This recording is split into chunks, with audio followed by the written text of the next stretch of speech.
everybody, welcome back to Whiskey Witch. Tonight we have Cooper's Craft.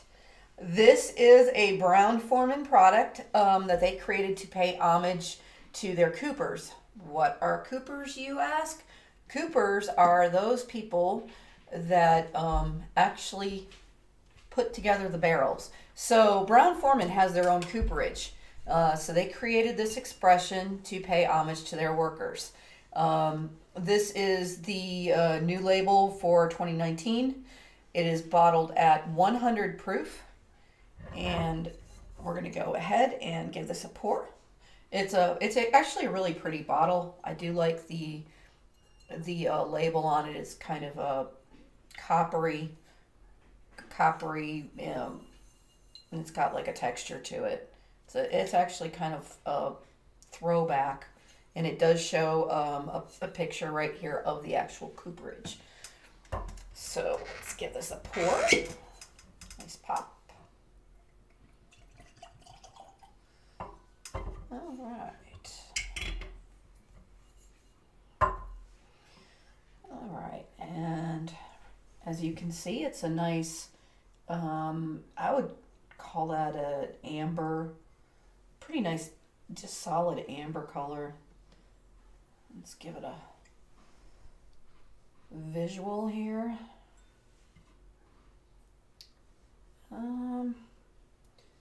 Not getting a whole lot of, not any real legs on this.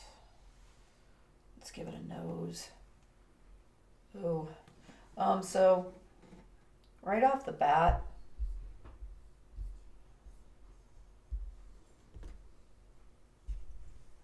getting a little bit of cherry. There's a little alcohol forward there. There's a little bit of an alcohol forward, like a alcohol burn, if you will, on the nose. I'm getting some dark cherry.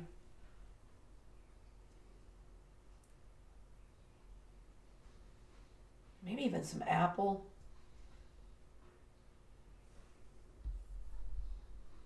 Some vanilla, maybe just a sprinkle of cinnamon, little bit of oak on the nose, not much.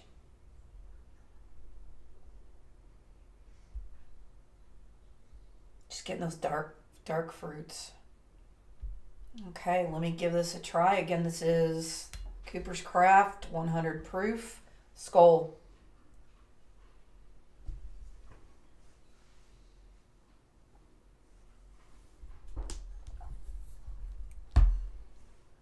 Ooh. Okay, so I'm getting a bitter, like a bitter oak, and kind of an alcohol burn in the mouth. Let me try this again.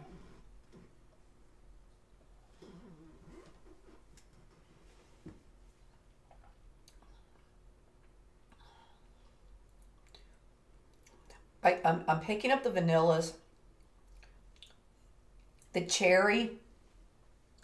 It turned into almost like a cherry lozenge, like a medicinal cherry kind of note.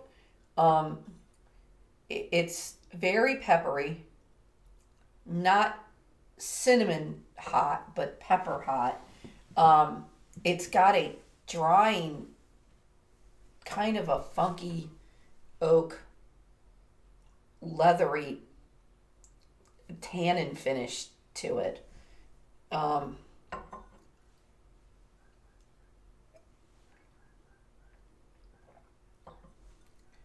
there's something just very bitter in play right now. It'd almost be like if you peeled an orange, and you know that you got the orange rind that you might use in like an old fashioned, and you got that kind of white part that's not the fruit, and it's not really the outside rind, and it's kind of got that, if you get a piece of it, it's real bitter tasting. That's almost what I'm getting. It's almost like a bitter orange. Um, Let me use some of my old limestone Kentucky mixing water from Michael Nye real quick. I'm gonna actually add, I think, 6 drops to this just to see what it does, if it improves it at all.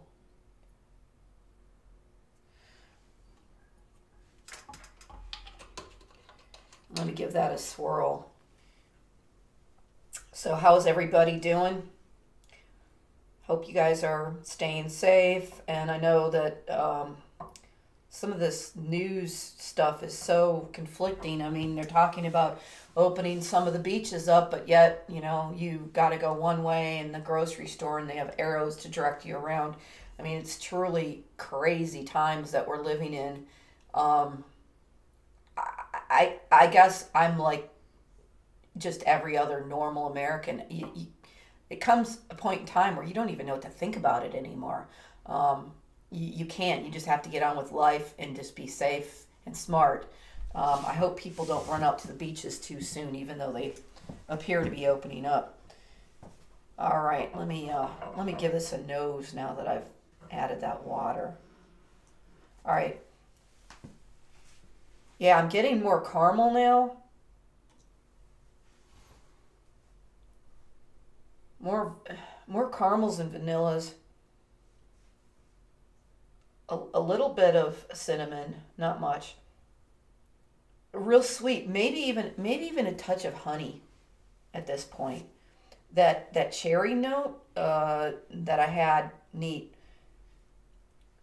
is still there, but it's knocked back just a little bit. Let me try this with the water now. Skull.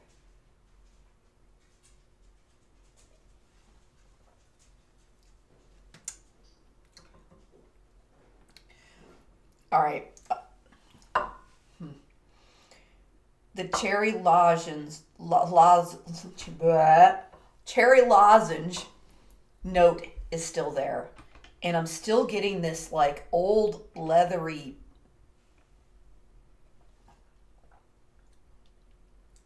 oak tannin kind of.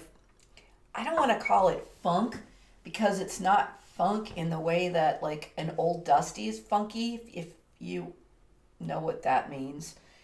It's just got this astringent kind of palate that makes you kind of go, ugh.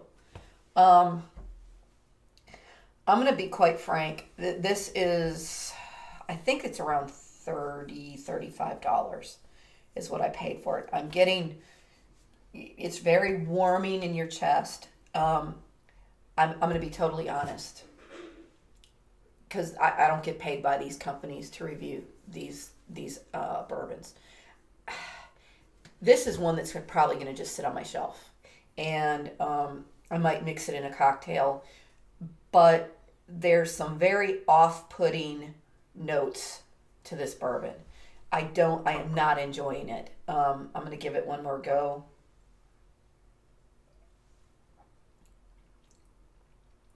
There's just something very bitter and off-putting. The vanilla I'm getting is yummy, but that funky weirdness just kind of takes over the whole thing and ruins the whole experience. I mean, the nose isn't bad, but the palate is just... So, I would score this very high. This is something that's going to just sit on my shelf. In the bourbon world, we call that a shelf turd. And I think this is indeed a shelf turd. All my reviews are not going to be all bright and sunny, and I'm not going to go tell you to go out and buy everything that I review. It's a review. It's not a sales pitch. This gets a big no from me. I'd like to hear from some of you if you actually enjoy it. But I did try this a couple weeks ago. I let it open up. I thought maybe it would get better. It hasn't. I don't want to call this a drain pour, but it's not hitting the mark for me. And this week's shirt is Gojira. And sadly, I had VIP passes to Epicenter, which was headlining Metallica 2 nights. And one of the nights, my favorite French fries, Gojira, were playing, and I was really excited to see them. But sadly, these big festivals have been canceled, so we won't be seeing Gojira. I hope you guys are all being good. Please, if you go to the beach, just self-distance, as I say. All right, I'm going to try to pull out something else that maybe you guys will like. And until then, this is the Whiskey Witch. Hit like and subscribe.